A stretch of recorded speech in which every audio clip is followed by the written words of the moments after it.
Assalamu alaikum warahmatullahi wabarakatuh. Everybody, my name is Preacher Moss. I'm the host of the SOS Dish Shout Out Show. Hope that you're having a tremendous Tuesday. We're just whipping through this year already, brothers and sisters. We're already through the guts of January, moving into February. So, listen, I want to give a shout out. Brother Ree, who passed away, legendary African American hockey player.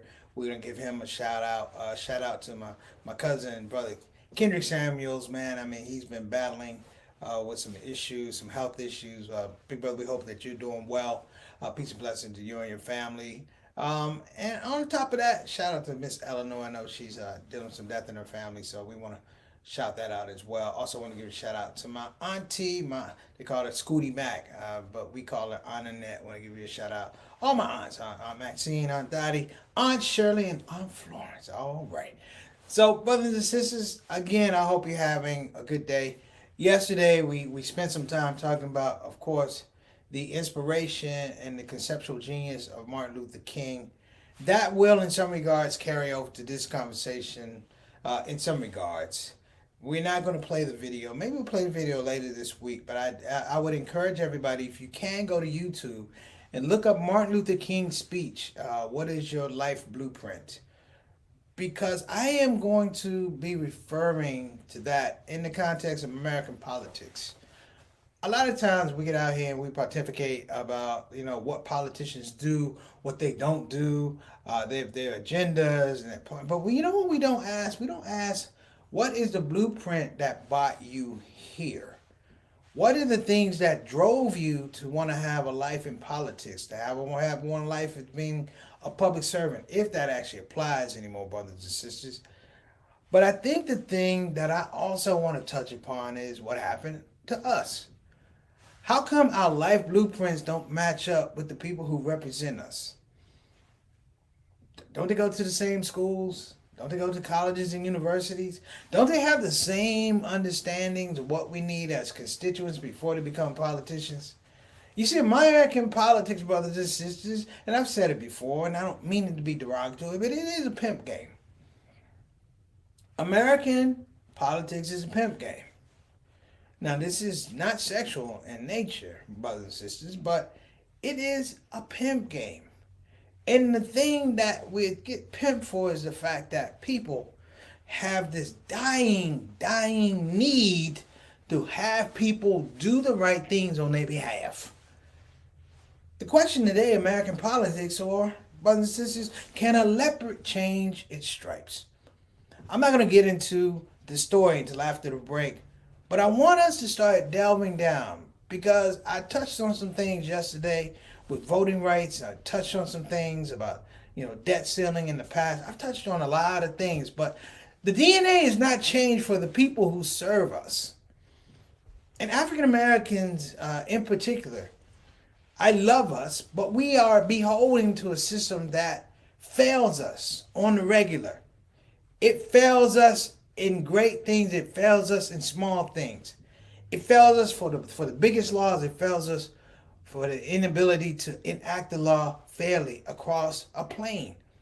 And even more, brothers and sisters, and I say the word brothers and sisters a lot because I don't want to alienate anybody.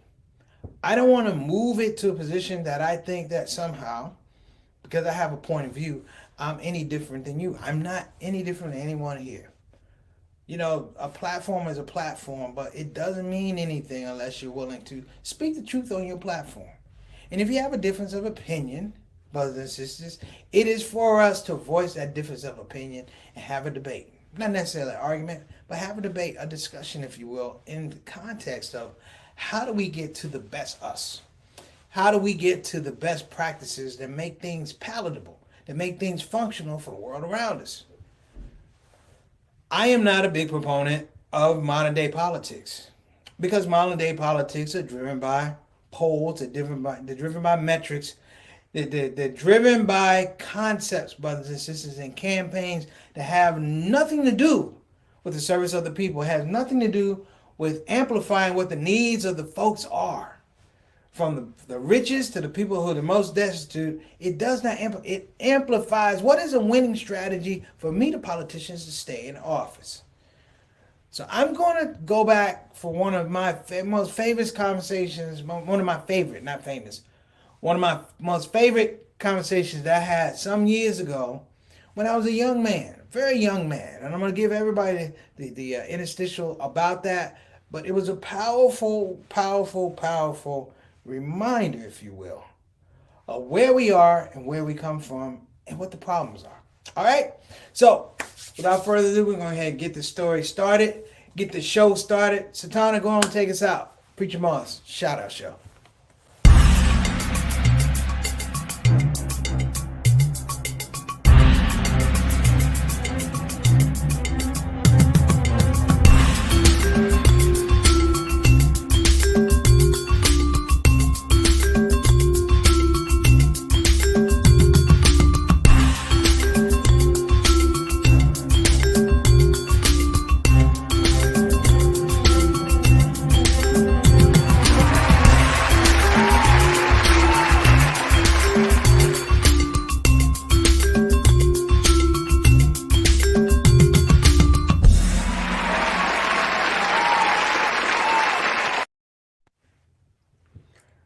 We're back, brothers and sisters. So let me start this out by making sure I introduce the stars of the show, the stars in the building, if you will. We call them the Shout Out Show family, Shout Out Show soldiers. They are the stars in the building. This is what makes the platform what it is today. I was just talking to somebody about the Shout Out Show, and they said, "Oh man, your numbers are da da da." And I said, "Well, you can say that." I said, "But can you say that we had over 514 shows consecutively?" He said, "How do you do that?" I said, "Because you have people who are more disciplined than the show." He's still trying to figure that situation out. So let me go ahead and get going, brothers and sisters, because I don't want to take up any of your time. I want to be respectful of the fact that you came in here for a little bit of time to hang out with your boy, hang out with Sister Satana. So let's go ahead and get our people out here. Who's in the comment section today? Of course, we got Sister Ree. Assalamu alaikum, Sister Ree. How you doing? Hope you're doing well. She says, "Hey, family, listen, Sister Ree, we appreciate you." Sister Ree, craft services director and dietitian for the show, making sure that the Shout Out Show eats well, and I am eating well. Sometimes I eat a little bit too much, but I'm being honest with myself. Sister Ree, we appreciate you immensely, and shout out to your husband, Derek, and your son, Jawan. All right, next up, Altaf Rashid, Mr. 6 o'clock, straight up, straight down, always here on the show. Giving us greetings and salutations, of course, from Toronto. Wa alaikum assalam wa rahmatullahi wa barakatuh, Brother Altaf. Thank you so much for joining us, brother. You know, my home is your home. Our platform is your platform. Feel free. This is your house, just like everyone else that's on the show today. This is your house. And I'm going to encourage people. Speak up. Speak up. I'm not here. This is not a comedy show where you have to listen to me. This is call and response. This is good old what we say, this good old sitting around the Sunday table, except it's not Sunday. And this is going to be a platform about ideas. So shout out, wa alaikum assalam wa rahmatullahi wa barakatuh, our Canadian ambassador to the show, Altaf. Next up, we got my little brother, wa alaikum assalam wa rahmatullahi wa barakatuh, little brother, who would graciously bless me with an amazing photograph in a frame of his family. You know, and I appreciate it, man. I'm gonna hang it someplace prominent and get a light over it. I just talked to the electrician, put a light over it, and not too bright because it started looking like the lights at the funeral home. We don't want to do that. But I'm saying though, we're gonna put it in a special place, man, because I appreciate you thinking of me like that. All right, little brother, thank you so much. Next up,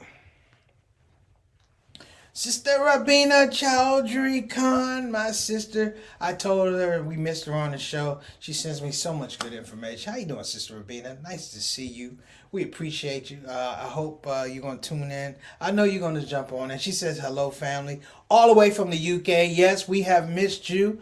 We worry about you when you're not here. We worried if we got to put up bail because you're in Facebook jail. But we know we love you when you come on the show. So, again, my platform is your platform, Sister Rabina. Again, also, salams to your family. Well wishes. All right. Next up, fight the power word. My main man, Elijah Salahuddin. What's going on? Wa alaikum assalam wa rahmatullahi wa barakatuh. The system will not change for our benefit if we don't study the system, learn it, and use it for our purposes. You already on one. You know what I'm about to talk about. I'm gonna go old school on y'all. Y'all gonna learn here today. That's what old folks used to say. Oh, you gonna learn here today. I almost get into the, oh no, you're going to learn here today. Somebody going to learn. You're going to learn here today. So y'all going to learn a little something here today. I'm going to give y'all one of my favorite stories about politics. Elijah, good to have you on the show. Shout out to your lovely wife and your babies, man. Give them salams. Appreciate you. Next up, Bilal Salahuddin says salam to everybody. Wa alaikum assalam rahmatullah barakatuh to you, my brother, and Sister Sonia Salahuddin Dalton. We appreciate y'all coming on the show, man. Thank you for making your presence felt. We appreciate you. And if I didn't say it to anybody on the show, I don't say it enough, man. I appreciate everybody that comes on the platform. Next up, Altaf said, meant to say yesterday, special sympathies to Sister Satana's Cowboys that ran out the clock on themselves. Oh my gosh! Hold on a minute. I got to go to a smaller screen to see Sister Satana's face for that. People, I was in full screen, but I couldn't see Sister Satana's face. I seen Sister Satana's face, and she's hurt and she's in pain. And I wish I had a picture of it. I wish I was a screen saver. I'm going to actually get a background of Dak Prescott not being able to down the ball. That's what we'll do. Y'all wonder why Preacher Miles was so happy. That's why I was so happy. If you ever needed money, you need someone to loan you money, Monday was the day. You could have got $100 from me because I was so happy because Dallas didn't make it. I hope my aunt Annette is not watching the show. She'd be highly upset, but we're gonna let that go. All right, Altaf, thank you so much for reminding me. Altaf, you are all right with me. Now, you may never get another comment on here with Sister Satana working the controls in the back, but we appreciate you. All right. Next up, Mary Moss says, SOS family, the best son in the world. That's right, I am a best son in the world. And then again, it doesn't rank because I'm an only child. However, we appreciate you. I appreciate the thought, Mom Son. Thank you so much. What else we got, Sister Tana? You know what's permissible laughter? When the Cowboys lose. All right. I'm sorry about that. Altaf took a shot.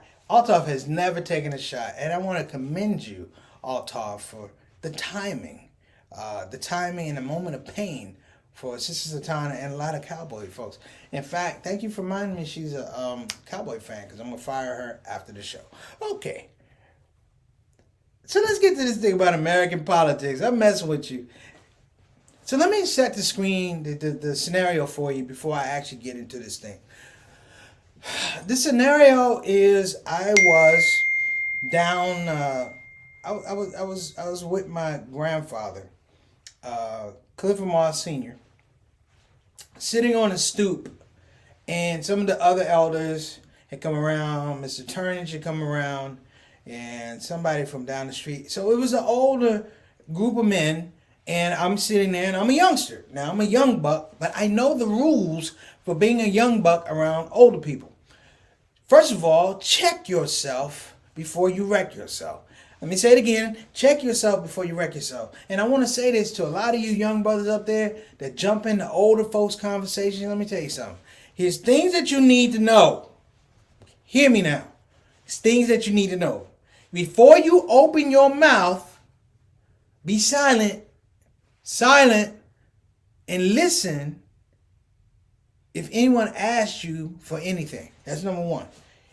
If they didn't ask your opinion, don't give it. That's number one. Number two, when you're in a group of young men, and I tell people who are 40, 50 years old, when you're a group of older men, or older women, particularly older women, what you need to do is check out the age of the conversation. If it's a woman who's 80 years old and her two friends are 83, 84, 85 years old, look at your driver's license. If you don't have an average that meets 80, 84 years old, you don't have nothing to say. The best you could do is bring tea, water, or cookies. That's it. And the last one. Before you open your mouth, even in the conversation that you think you have something to contribute, make sure that your pedigree is tight. Make sure that what you're going to talk about has what we call a good story. If you're a truck driver with a bunch of truck drivers who've been driving around for years, 10, 15, 20 years, don't jump in with your weak story about how you've been driving a year. You can't give a good story. So that means you need to be quiet. All these things are laid out. I'll make my point here in a minute. Bear with me. So here I was with my grandfather and several of his friends. Now, I didn't want to say anything around my grandfather because many of y'all know that my original nickname for my grandfather was not Preacher Moss. My nickname, and go ahead and laugh, Satana, but it could have been, my nickname could have been Dallas Cowboys, but it wasn't. My nickname, brothers and sisters, was Bad News. My grandfather called me Bad News. And I didn't want to be around his friends and him call me Bad News, so I would be silent. On this one particular day, a young man came down and he was advocating for a political candidate. Okay, this is the politics part. He was advocating for a political candidate and they weren't really listening to him because he was young. You know, he didn't know anything about what they went through to get the vote and all that. He was just showing up, running his mouth, and everybody looked at each other. I looked down at the ground because I don't want to be anywhere near what's coming out of these old men's mouth. And I'm looking the boy off like, you should leave right now. This is how you look somebody off. You should leave right now. He wouldn't leave, and he said something, and I'll never forget it. He was talking about his candidate. And after he finished talking about his candidate, he talked about the challenger, the incumbent. And he said something in a group of men, all black men, and this is what he said. He said, don't matter where you go in life sometimes, I tell you this. He said, a leopard can't change his stripes. Let me say it again. He said, a leopard can't change his stripes. And the old man said, get the hell out of here. They chased him down the street. I thought they were going to jump on him and do him dirty. This is what the man said. A leopard can't change his stripes. Now let me help y'all out. Let me move a little bit this way. This is a leopard. This is a leopard. Look at the leopard, brothers and sisters. This is a leopard. You know why a leopard can't change his stripes? Because a leopard doesn't have any stripes. A leopard has spots. Spots. And you jumped in the middle of this conversation and said, a leopard can't change his stripes.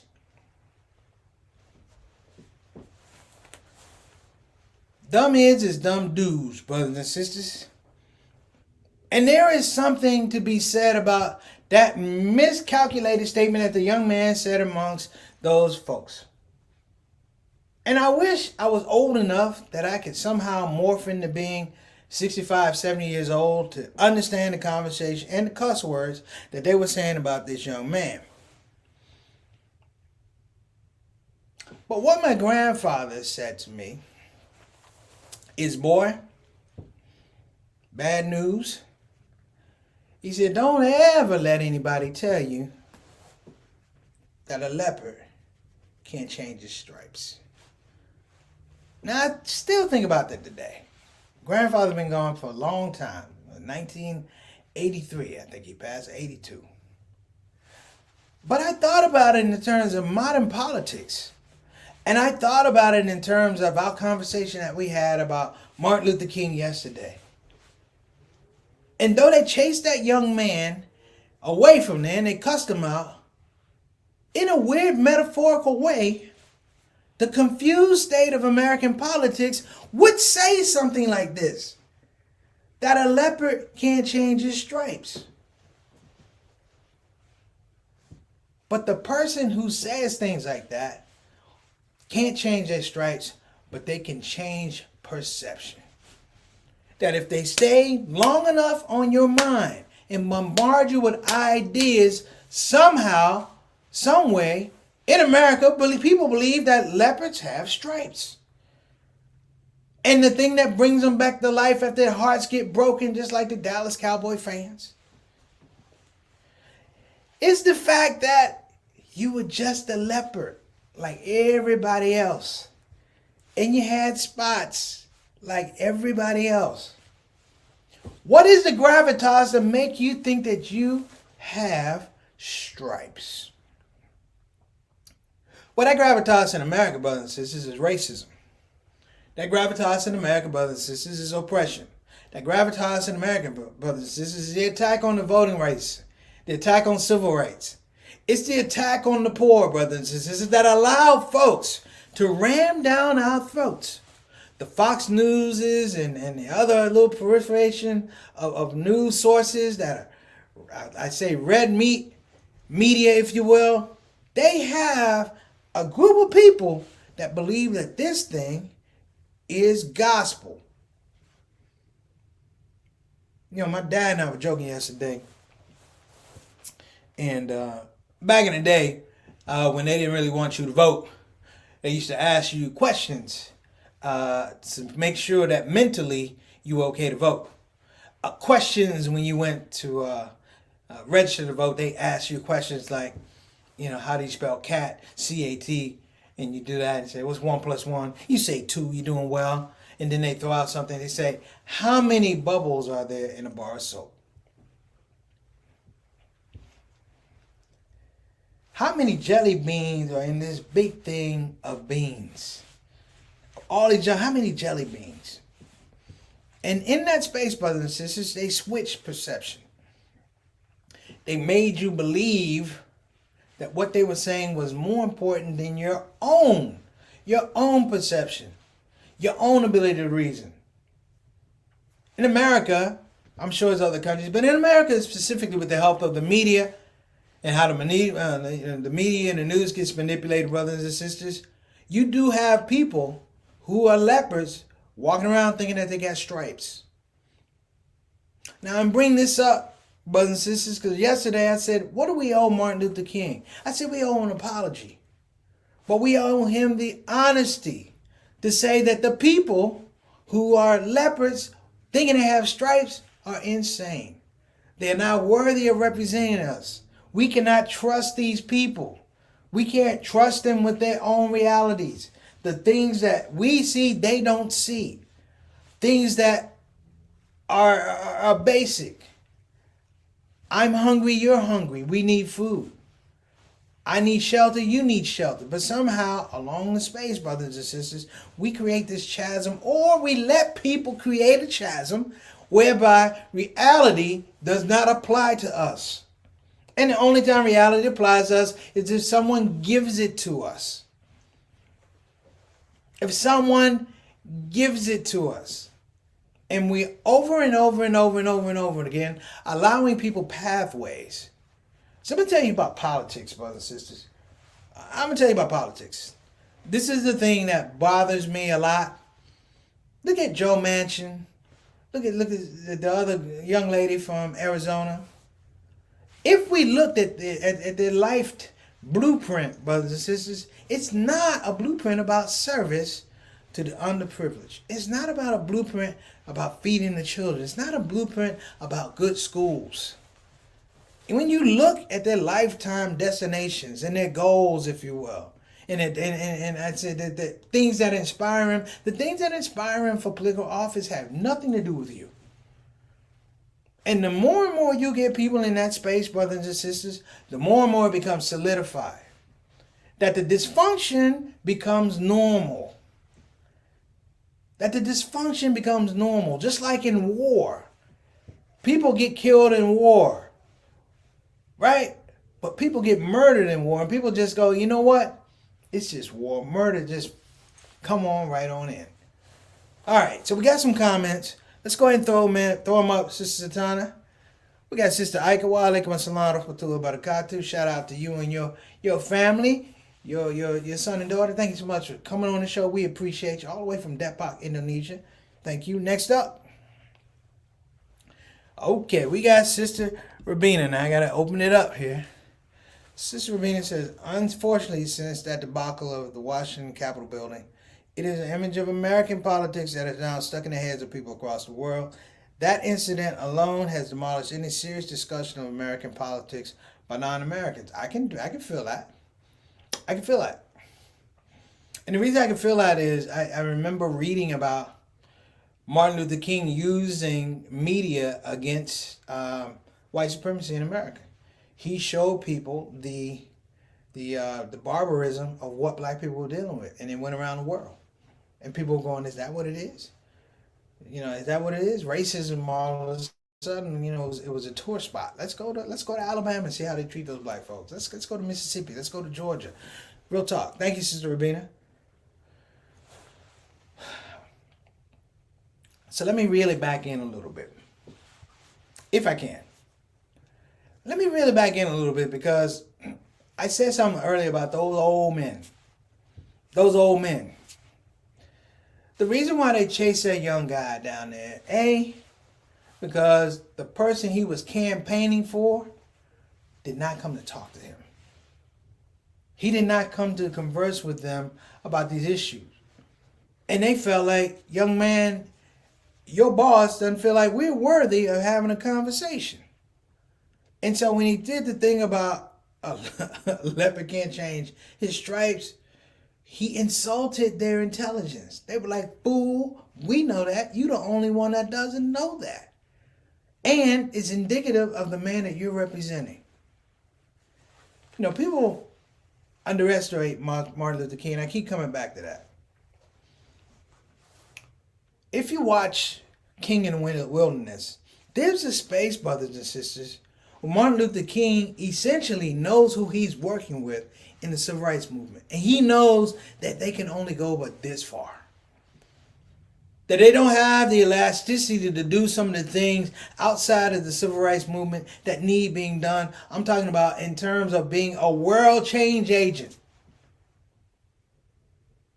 He carries these folks knowing the idiocy of the leopard that thinks they have stripes. No, you just a leopard. And even more so, brothers and sisters, and I'll put this down, I'll try and land this plane gently. My mentor, one of my mentors, Harry Weber, and you heard me talk about him. On this odyssey of me trying to figure out how to improve the Muslim image, and I guys told you that story, how he kind of broke my face at Roscoe's Chicken and Waffles. He asked, how much money do you put in? And we went in that. He took me on a trip to Malibu. I picked him up in the Sepulveda Valley, off of Sepulveda Boulevard. We drove to Malibu. I was like, where are we going? He goes, we're going to Malibu. And I'm like, why are we going to Malibu? But he's teaching me. Like he said, you're going to learn something today. So let me give you a little idea about this right here. Maybe it'll help. We drove to Malibu. There's a place, a little shop off the side of the road. He said, we'll come back and eat at that place. But he took me up to the houses of Malibu, these multi-million-dollar homes, and he begins talking to me about the fact that you really can't come up here to Malibu if you don't know where you're going. He said, you can't just show up to Malibu. This is very exclusive community and da-da-da. And I was like, how do we get in? He said, well, I have a friend. If somebody asks, what are we doing here? I can say, my friend. I was like, okay. He said, but you can't say anybody. I said, this is correct. And what he told me, he said, here in Malibu, I want you to understand the entertainment business. I said, sir? He said, I want you to understand the entertainment business. He said, Preacher Moss, when you're in Hollywood, you don't understand that all the people that have the power don't live in Hollywood. He said, they live in Malibu. He said, there's such a thing in life as buyers and sellers. Buyers and sellers. He said, in Hollywood, it's just a proliferation of nothing but sellers. So much so that there's so much selling going on that a psychological trip happens, and then some of the sellers actually think that they're buyers. And the sellers who are there are so desperate to sell, they sell to other sellers. He said, but here's the thing. The buyers come home to Malibu every night. He said they don't want to be around the sellers. They don't want to be around the sellers that sell to other sellers. He said this conversation is nothing that comes into Malibu. He said the people in Malibu talk to one another. They walk to each other's homes. He said, but they understand the framework of being buyers, not being sellers. I would add this, that American politics, I said, is a pimp game. The reason why it's a pimp game is that a pimp has absolutely nothing to offer anybody. They have nothing to offer anybody. Yet, they are among some of the most effective salesmen that you could have. Think about that the next time you're watching a leopard and you're looking for stripes. All right, Satana, let's wrap it up. We got some comments from Fight the Power. That's right. They're not driven by the service to the Almighty, by serving humanity. They're driven by self-interest and entitlement, 100%. That's what sellers do. You know, someone asked me if I ever wanted to be in sales. I said, no. He said, why? I said, because if I can't sell something somebody wants, then that's the end of the conversation. I can't sell them something they don't need. I said, because that's against the rules. That's against my core values. And he said, what do you mean? I said, why would I sell something to make somebody pay me? I said, now he said, what do you understand? I said, because I don't want to be a politician. That's what it comes down to. So let's go ahead and wrap up, Sister Tana. American politics, it is a conundrum of a lot of lepers believing that they have stripes.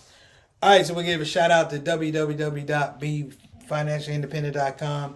Again, that's www.befinancialindependent.com. You can go to the website or you can call 202-508-3780. Again, that's 202-508-3780. If you're thinking about getting a quality Islamic graduate level education, look no further than Bayan Islamic Graduate School. Again, that's Bayan Islamic Graduate School. You can go to bayanonline.org. Again, that's bayanonline.org, featuring programs in Islamic studies, Islamic leadership, Islamic education. Of course, the Masters of Divinity program with a focus in Muslim chaplaincy. Don't miss it. Go to bayanonline.org.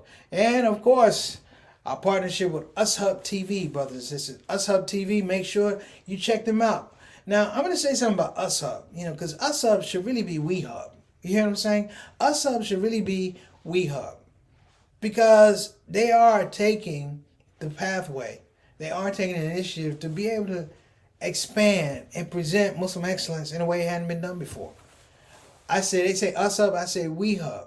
Like we're valuable. Like we have excellence. Like we're inspired. Like we're guided. Like we're competitive.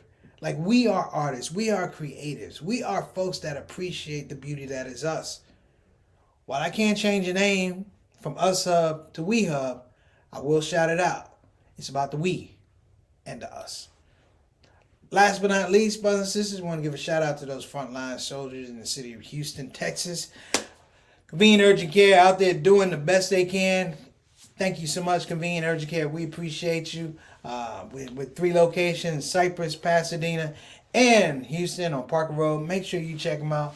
And shout out for my main man, Ijaz Saeed, out there in the midst of the storm, brothers and sisters, in the belly of the beast, trying to fight this Omicron and this COVID. Not an easy task. So shout out to all the frontline workers all over the world who are risking their lives, risking their health to help other people. We appreciate you. All right. Satana, take us home. Last words. Don't get the COVID.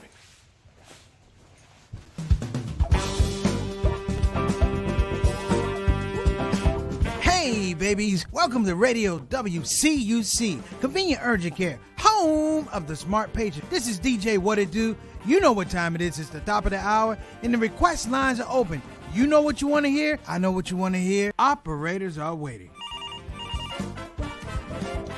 I just got to hear, don't get the COVID. Don't get get the COVID. Put your mask back on. The Delta COVID, more contagious than before. Don't get the COVID. Go on and get the vaccine. You know that it can keep you safe, and your people living up in your space.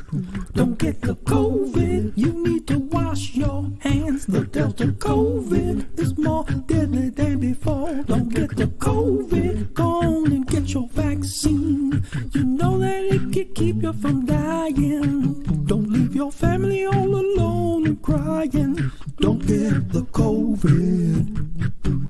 We invite you to join our fight against COVID and against misinformation. It's time to listen to the doctors and trust the science. When I think of people dying that don't have to die, it makes me sad.